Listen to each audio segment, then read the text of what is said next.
Kelopak mata Austin semakin melebar dengan sempurna, sementara mulutnya terus menganga. Tidak. Tidak mungkin Ciara bersama dengan orang seperti Anek. Apalagi sampai bekerja sama. Mereka kenal dari mana?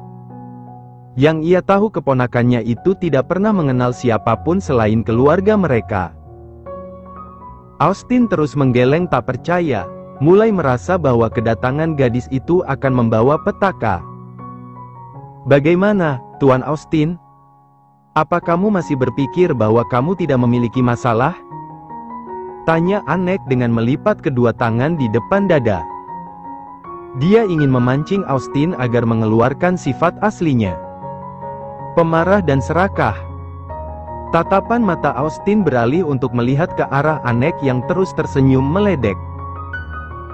Dia semakin mengepalkan tangannya kuat, benar-benar merasa direndahkan. Aku tidak tahu apa yang kalian rencanakan. Sebaiknya kalian pergi, karena kami sedang rapat, ucap Austin. Dia mengusir Anek dan berniat untuk melanjutkan rapat tersebut. Namun, Austin yang sudah ingin duduk segera ditahan oleh tim penyidik. Maaf, Tuan, tapi Anda harus ikut kami. Jangan berani menyentuhku. Sentak Austin sambil menepis kedua tangan yang ingin mencekal pergelangan tangannya. Karena semua pengawal berada di bawah, maka tidak ada yang bisa melindunginya. Bisik-bisik mulai terdengar, semua orang bertanya-tanya ada apa sehingga adik dari pimpinan tertinggi di perusahaan RY Group seperti diserang oleh keluarganya sendiri. Paman, lebih kamu menyerah, ikutlah dengan mereka supaya kamu tidak merasa malu karena menjadi perbincangan banyak orang, ucap Ciara buka suara. Dia melangkah maju menatap Austin tanpa rasa takut. Berbeda dengan terakhir kali mereka bertemu, Austin bisa merasakan itu.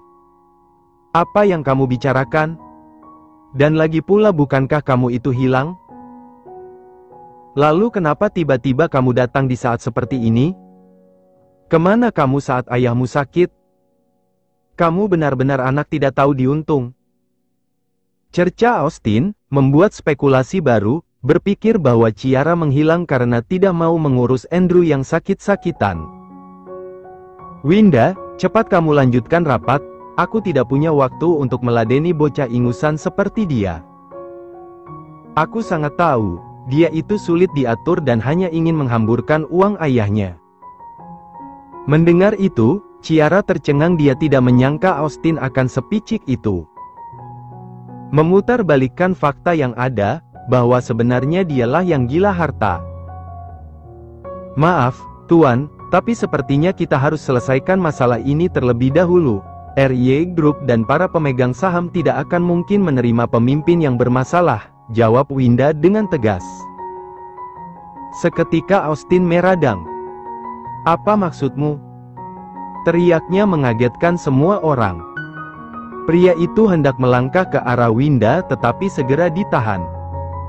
Jangan macam-macam, Tuan. Jika Anda terus memberontak dan mengulur waktu, kami terpaksa membawa Anda dengan cara paksa. Ya, bawa saja dia, Pak. Dia adalah penjahat yang sesungguhnya, asal kalian tahu. Aku hilang karena diculik olehnya.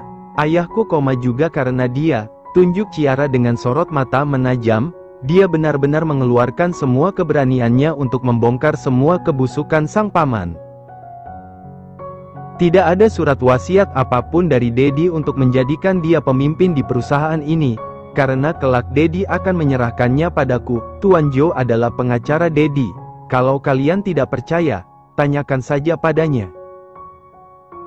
Karena yang berdiri di depan kalian hanyalah seorang pembohong, dia iblis yang hanya bisa menyakiti semua orang.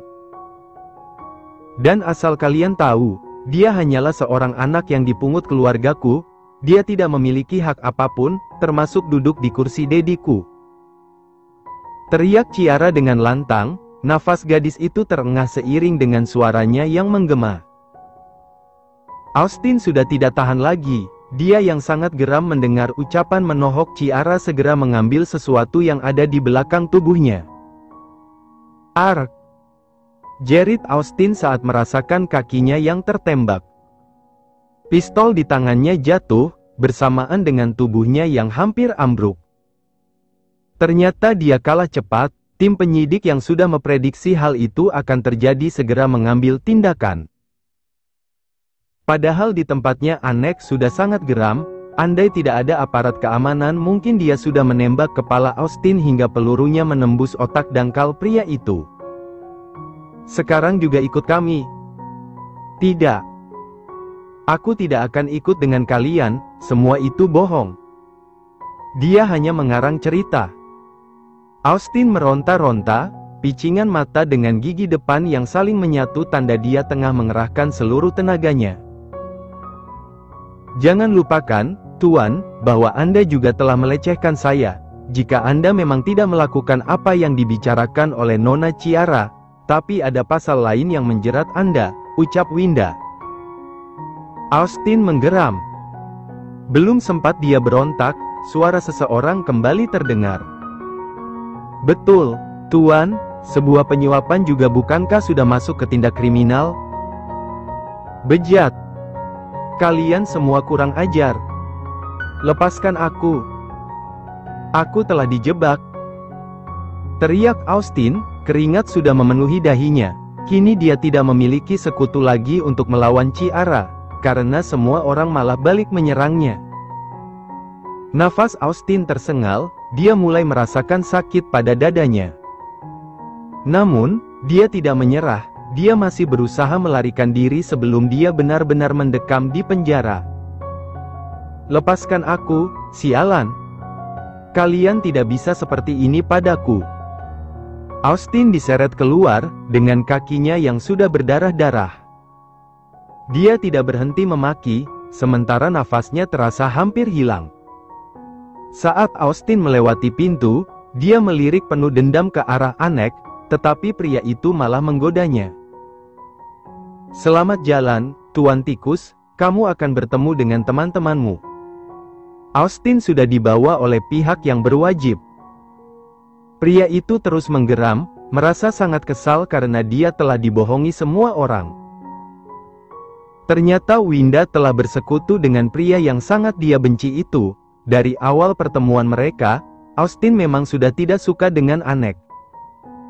Seolah memiliki firasat buruk. Dia tidak ingin berurusan dengan Anek, dan sekarang semuanya terbukti sudah, dia telah kalah. Sialan. Tunggu saja pembalasanku. Ucap Austin, dia terus diseret untuk keluar. Semua orang memperhatikannya dengan tatapan penuh tanda tanya.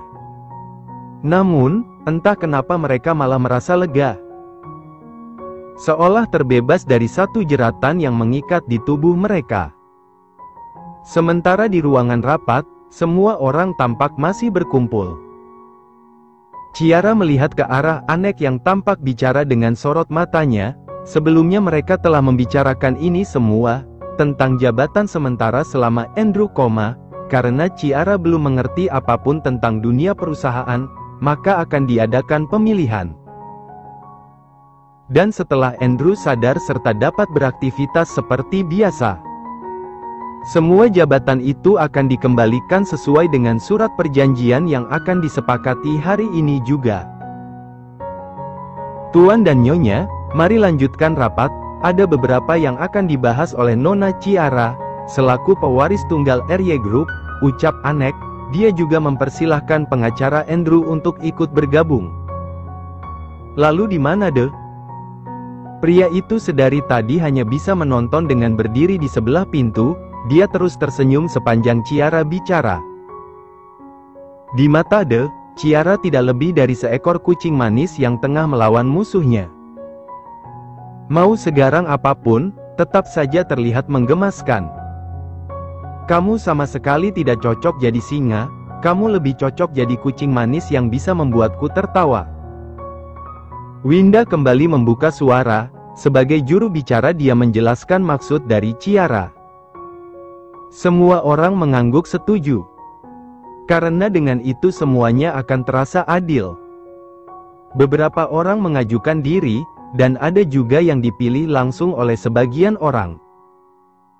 Hingga suara terbanyak, akhirnya telah mereka dapatkan.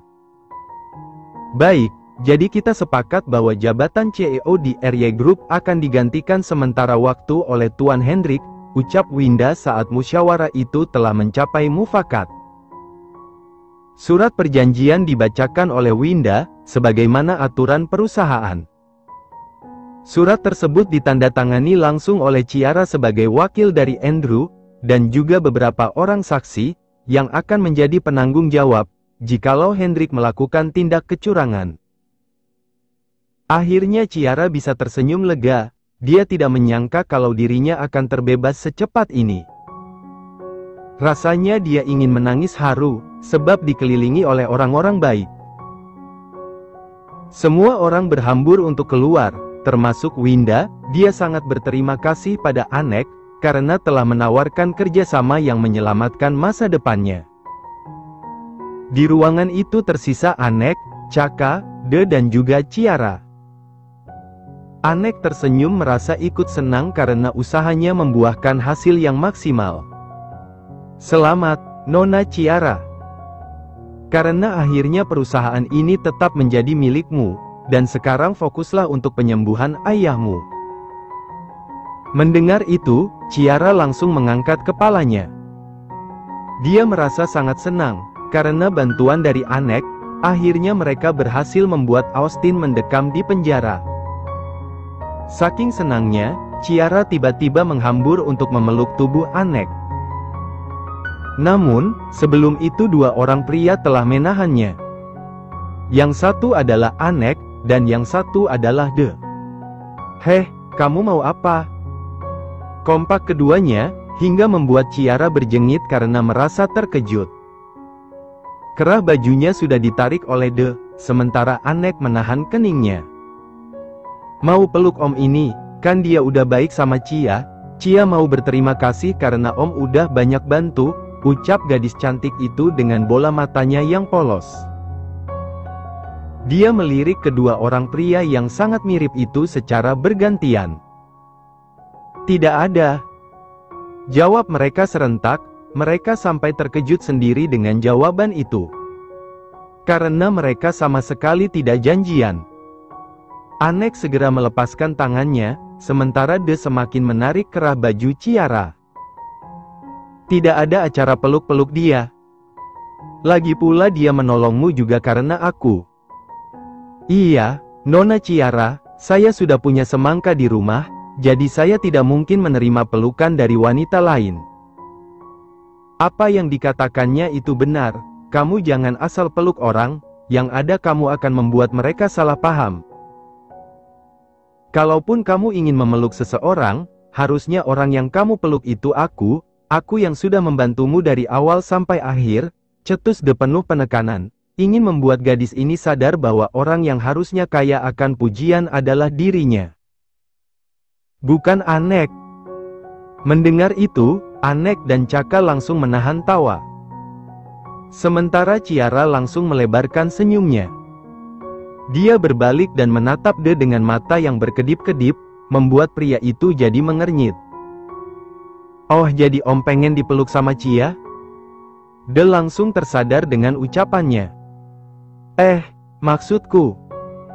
Terlambat, Ciara sudah menghambur memeluk dirinya. Gerakan gadis itu sedikit kasar, hingga De terhuyung, tetapi ia masih bisa menahan bobot tubuhnya. "Hei, apa yang kamu lakukan?" De pura-pura melepaskan pelukan Ciara, padahal dia merasa tidak rela sedikit pun jika gadis itu menjauh darinya. Ciara menengadah untuk menatap wajah tampan De sambil tersenyum lebar hingga menunjukkan gigi-giginya. "Ini namanya peka."